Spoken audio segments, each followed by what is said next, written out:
So this new season of Happily Ever After is crap, and it continues to be crap. So much so I was really on the fence about doing a recap. Welcome back to the Kempire Daily YouTube channel, where you get daily and consistent hot topics in music, entertainment, reality TV, and more.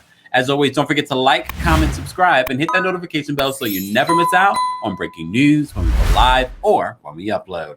So as you know, we've been recapping and following 90 Day Fiancé for a while now. It's one of my favorite reality shows. However, I know because of the pandemic, the last season of 90 Day Fiancé and now 90 Day Fiancé Happily Ever After seems to be dragging. And unfortunately, only a couple of people are even interesting and worth talking about. But I found a really great article that I want to dive in. That way we can kind of recap and have some fun tea in regards to what's really going on with some of your favorite 90 Day Fiancé Happily Ever After cast members. So let's talk about the people that I'm not interested in and who I already told 90 Day Fiancé do not bring back. So in this latest episode, we see that Brandon and Julia are bringing his parents to this new apartment because, you know, that's been their storyline. They want to move off the farm, blah, blah, blah, blah, be independent. So they take them to this place, but the parents don't know that they've already signed a lease. They think they're just going there to look at the place. Nope, they signed a lease. It looks like a decent apartment, but I agree with the parents. There's not much of a view. So they tell them that's what's happening. That's their story for the week. Not interested. Not interested. Of course, the mother's going to have a breakdown. Speaking of a mother having a breakdown, Yara and Yarovi, another couple that transitioned from 90 Day Fiancé last season into this new season. I am not interested in Yarovi growing up and him playing the whole, I'm so irresponsible, blah, blah, blah. Yarovi finally comes back after being away for 3 months. Okay, that's all we really got.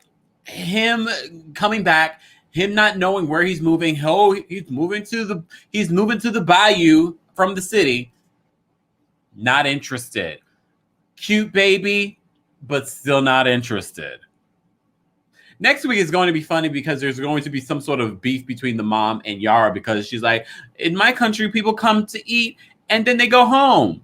And then the mom's like, are you kicking us out? That's the most interesting thing with these couple. I don't know what's going on, 90 Day Fiancé producers, but do better. Do better. Speaking about doing better, Kelani and Asuelo, they don't have much of a storyline. I'm here and there with them. I'm not as emphatic about them not being on the show, even though this is like their second or third season, probably like their third. Not interested in Asuelo. Oh, I want a minivan and not a smaller van. Oh, I want to have more children. You can barely take care of the children you already have. But he says this is part of his culture and his tradition. Okay, but are you going to be able to afford them? You aren't even working.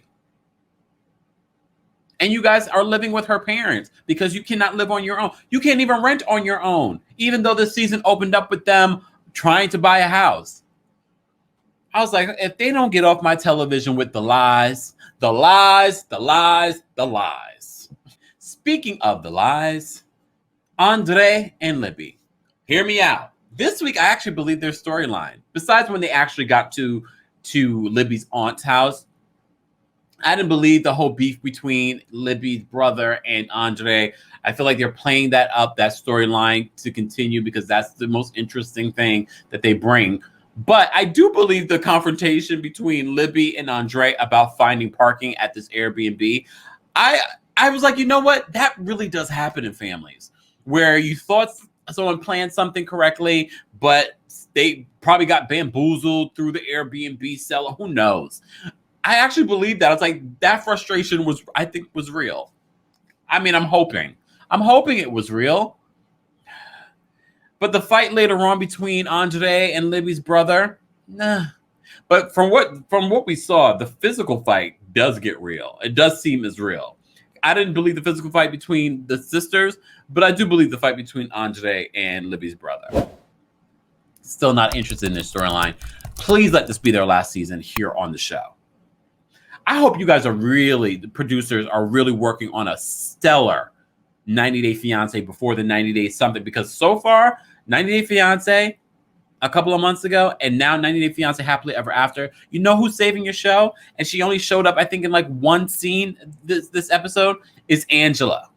Angela, and I know you guys don't like Angela. Some of you don't like Angela. Some of you are like me. Angela, I don't even care if her storyline is fake. She's hilarious. She calls Michael just to cuss him out. I was like, she blocked him on other things. Michael's like, I don't know why you're talking to me like this, because it's Angela. But it seems as if Angela is truly fed up.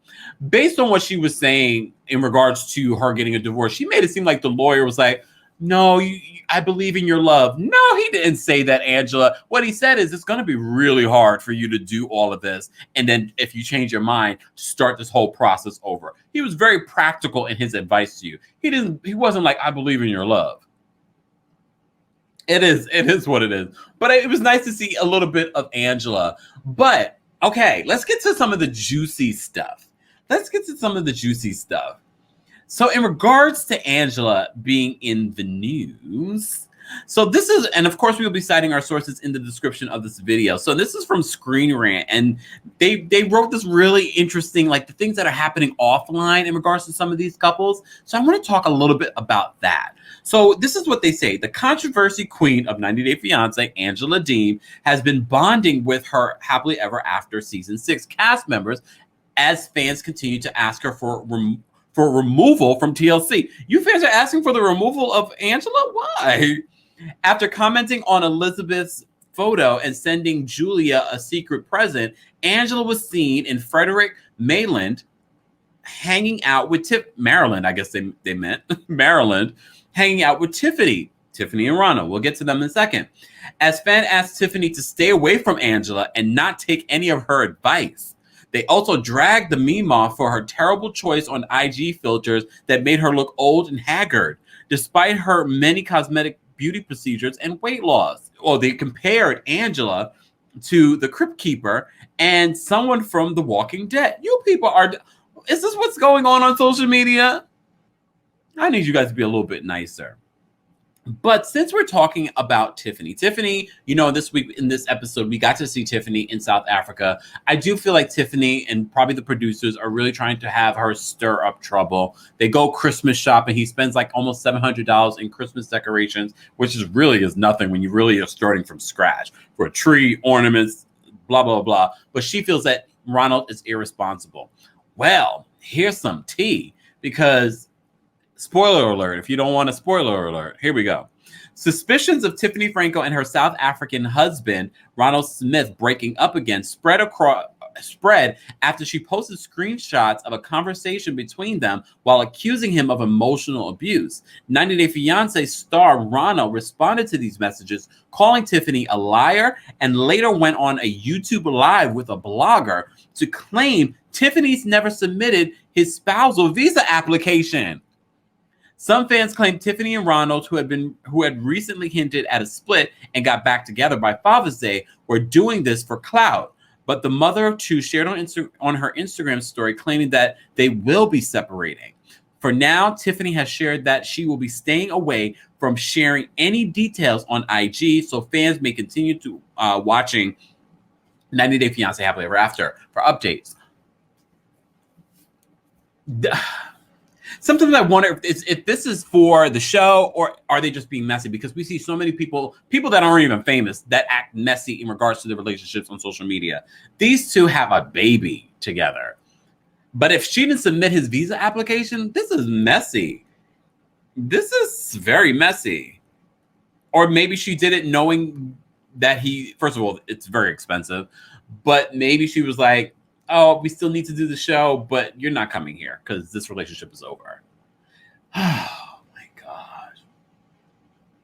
You know, we didn't talk about this. This is one of the things that they talked about in this article, Yara. So they said, while Yara seems comfortable with Jovi's American family, as she's often seen cracking jokes with Gwen, very little is known about her past in Ukraine. However, a few 90 Day Fiance fans discovered a video from Yara when she was a reality star in Ukraine, which featured her mom and gave information about her estranged father.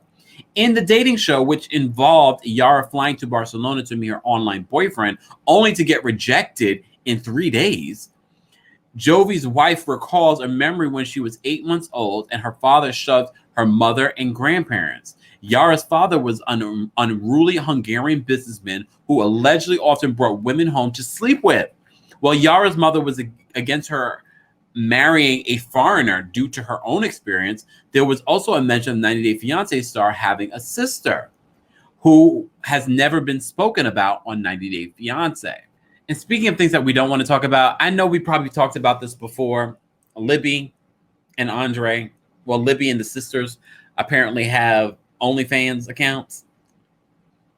Well, they talk about that in this article, and I'm just like, I don't want to see Libby on this show anymore. I don't want to see Yara on this show anymore. Even though Yara's reality show in the Ukraine sounded like it would have been more interesting than what we're getting this season. Mike and Natalie. Natalie, as you know, had to get a nose job. No, she didn't get a nose job. She ended up really getting rid of polyps in her nose. But the thing is, and look, Mike's not perfect. You do remember that Confederate flag story that we did. If you did not, check out the channel. He's definitely not perfect. But with that being said, him taking care of Natalie during this episode, it was sweet.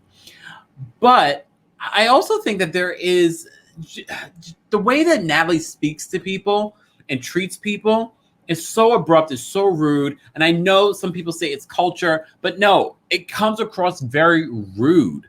He's trying to help her, take care of her. She's like, no, I need to eat. I need to eat. Okay, girl, first of all, you left. You're lucky he even came back for you. And he's trying to take care of you. And it's like, these two are just not, they don't belong together. And based on what we heard, they're not even together anymore. I'm excited for the end of this season, though, which is terrible. I'm ready for the tell-all. When is the tell-all coming?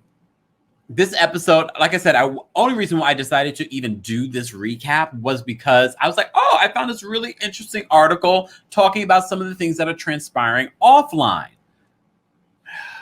It's a mess, y'all. It's a mess.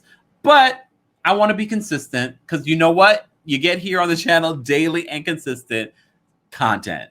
So let me know your thoughts on the latest season of 90 Day Fiancé Happily Ever After in the comments. Let me know if you're into the season, who's saving the season for you, and maybe I forgot someone that we didn't talk about, but I am looking forward to Asuelo's mother and sister coming because I see that's going to be interesting.